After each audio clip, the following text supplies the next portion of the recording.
yang terjadi nih ya kan, terus juga banyak mungkin orang-orang yang apa, mulai terlibat ya dan kalangan-kalangan yang mulai terlibat.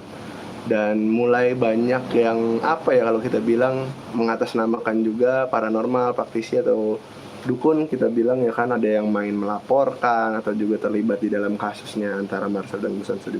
Nah cuman Kisaung sendiri sebagai ketua FKPPI ini mungkin bisa menjelaskan nih organisasi FKPPI ini apa dan mungkin ada keterlibatan apa nih? Maksudnya biar nggak dianggap semua dukun ikut dalam kasus ini gitu. Gimana Ki? Iya betul. Jadi sebenarnya ini adalah tugas dari asosiasi keparanormalan, atau dalam hal ini di saya misalnya ada Forum Keluarga Paranormal Penyembuh Alternatif Indonesia. Dulu ada Ikatan Paranormal Indonesia, ada Asosiasi Konsultan Spiritual Indonesia, kemudian ada misalnya Persaudaraan Kembang yang legalitasnya kuat ya, kemudian lagi Pertapa, GSN, banyaklah sebenarnya organisasi paranormal. Makanya saya heran kapasitas apa ini seseorang ini untuk kemudian misinya mengatakan mencerdaskan masyarakat begitu ya, padahal itu kan tugas asosiasi atau perkumpulan paranormal.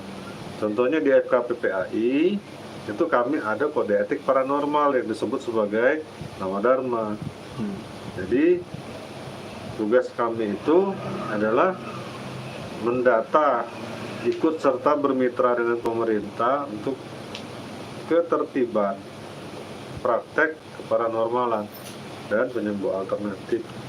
Ya, jadi kan jelas itu ya, ada tupoksinya jelas.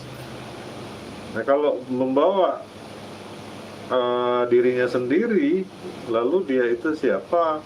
Akhirnya kesimpulan saya nih, oh dia demi misinya konten.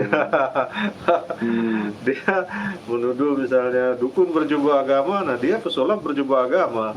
Hanya untuk konten ya kan. Ya udahlah, kita maklum kalau gitu. Memang banyak anggota FK yang panas, yang istilahnya sampai mempertanyakan di mana peran FK PPAI dalam hal ini.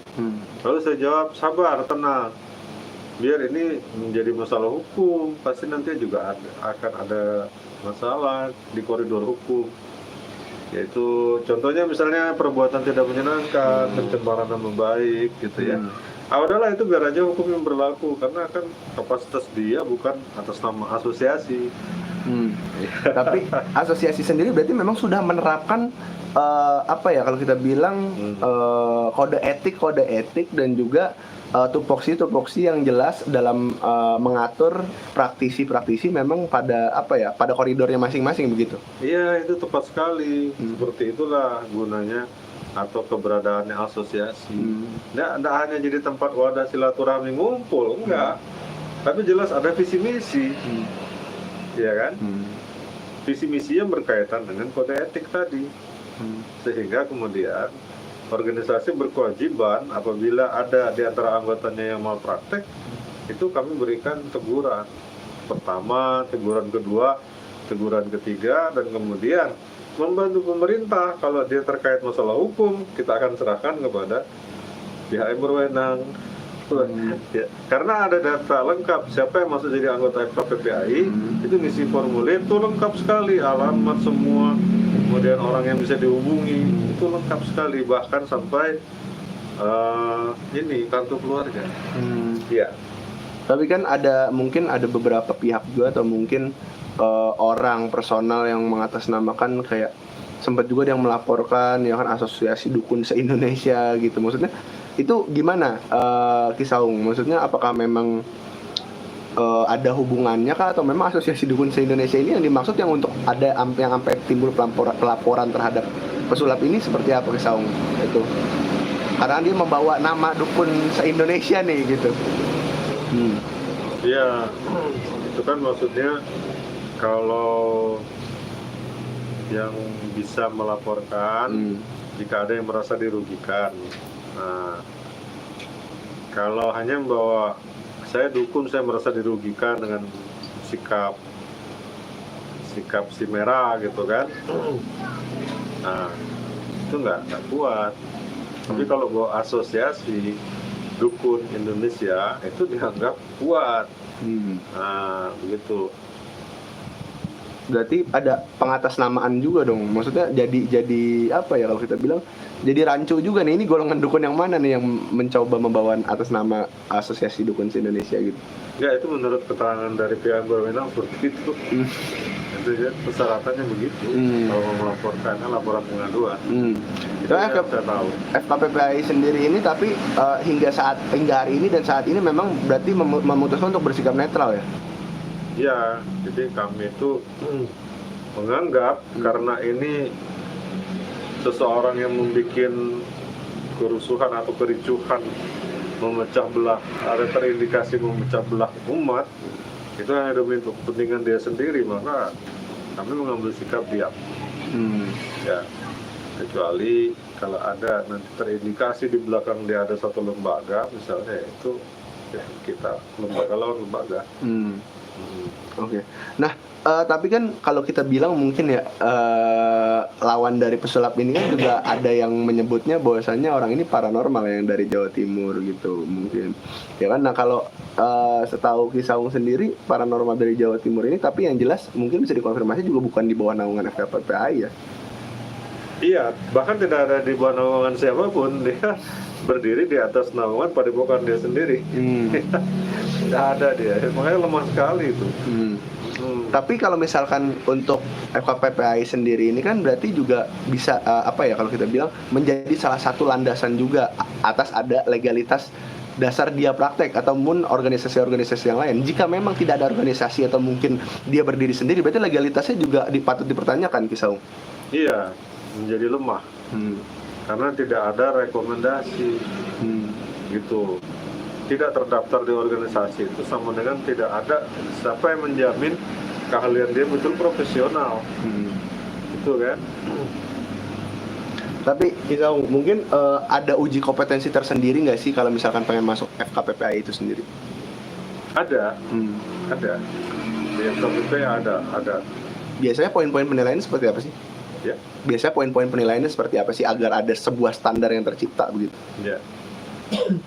Pertama ditanya kemampuannya itu dari mana asalnya. Ya. Kita membedakan di sini kalau di FKPPAI itu kan forum keluarga, paranormal dan penyembuh alternatif ya dua hal itu ya. Kalau yang forum keluarga paranormal tentu akan punya wacana tertentu untuk kita bisa paham benar nggak kemampuan dia itu. Karena apabila dia mengatakan oh ini tiban tiba-tiba bisa tanpa belajar, itu tolak ukurnya apa coba kan? Tolak ukurnya adalah kami sudah meneliti bahwasanya kemampuan tiban di anggota kami yang senior itu kan ada juga. Nah, berdasarkan keterangan dari beberapa orang itulah kita jadikan standar untuk penilaian. Nah, sedangkan kalau untuk ini penyembuh alternatif, uji kompetensinya itu kita bekerja sama ada lembaga sertifikasi, ya. Itu yang kaitannya sama pemerintah lagi sudah ada itu. Nanti akan diterbitkan STPT, betul kan? Mereka ini disebut dengan kemampuan terapi komplementer. Nah, jadi nggak mutlak dari FK kita ada mitra, gitu ya. Yang jelas untuk memperjelas juga tolak ukur kemampuan seseorang ya untuk mungkin dalam bidang penyembuhan atau mungkin dalam bidang supranatural dan keparanormalan lainnya gitu. Iya, ada. Oke.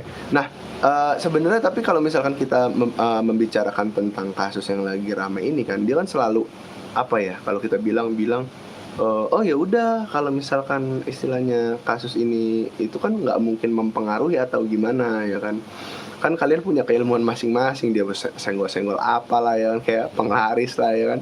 Nah mungkin ada dampaknya juga nggak sih mungkin dari anggota FKPPAI ini dengan adanya kericuhan ini gitu, Saung? Kalau dampak seperti yang kemarin viral dikatakan sepi pasien itu nggak ada masalah. Gini ya, saya mau kasih tahu ya, kami ada ini karena permintaan masyarakat. bukan karena kami mau. Memang ada yang bercita-cita dari kecil dulu ingin jadi dukun. Oh, sedikit sekali. Iya. Terus kenapa kami jadi dukun? Ya karena bawaan leluhur. Awalnya, itu bawaan leluhur kami menyadari punya kelebihan-kelebihan. Bukan yang trik-trik itu ya. Kelebihan ini adalah dia keluar pada saat kami misalnya menolong orang. Gitu ya. Nah setelah itu kemudian itu kan kalau sudah getok tular namanya dari mulut ke mulut, kita udah nggak terhindar itu. Ya, contohnya saya dulu dikuliahkan orang tua. Karena orang tua tahu saya dari kecil sudah ada bakat. Lalu diarahkan ke dunia pendidikan yang real, nyata, jelas ya. Pada akhirnya saya jadi paranormal. Bukan maunya saya. Ya. Jadi masyarakat yang meminta. Lalu kemudian atas dasar ini kemudian masyarakat harus dicerdaskan. Sementara itu permintaan mereka nggak nyambung. Kita ya dalam prinsip itu kan ada demand supply. Itu rumus sudah ya. Rumus permintaan dan pasti ada yang menyediakan. Oke. Cuman kalau misalkan dengan adanya ini, maksudnya fenomena ini kan sebenarnya fenomena yang cukup sebuah keluar biasaan juga bisa sebesar ini gitu. Dan apalagi memang dari salah satu pihak ini selalu menuntut yang namanya pembuktian ya kan. Nah, ada juga nggak sih mungkin jadinya ya klien-klien yang juga datang tuh malah menuntut pembuktian gitu, ada nggak sih mungkin kisah? Makanya di sini kemudian saya jelaskan seharusnya ada pertanyaan mengapa trik sampai timbul di dunia keparanormalan atau dukun. Itu semua adalah tuntutan masyarakat. Ya. Kita ini awalnya semua itu juga terkena batasan etika, jangan sombong. Itu kalau dalam prinsip Jawa disebut ojo rumongso biso rumongso, jangan merasa bisa, gitu kan? Artinya pasrah, bahwasanya kemampuan ini adalah anugerah dari Yang Maha Kuasa.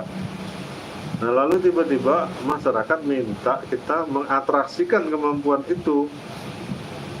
Ya kita atraksikan dalam bentuk pelayanan. Contohnya mendoakan orang tersebut. Apa misalnya sakit, kita obati, dimantrai misalnya ya. Nah, tapi kita lakukan cara-cara yang biasa seperti itu, dianggap masyarakat kok kurang atraktif gitu. Sehingga terpaksalah paranormal itu main trik gitu. Karena agar lebih meyakinkan.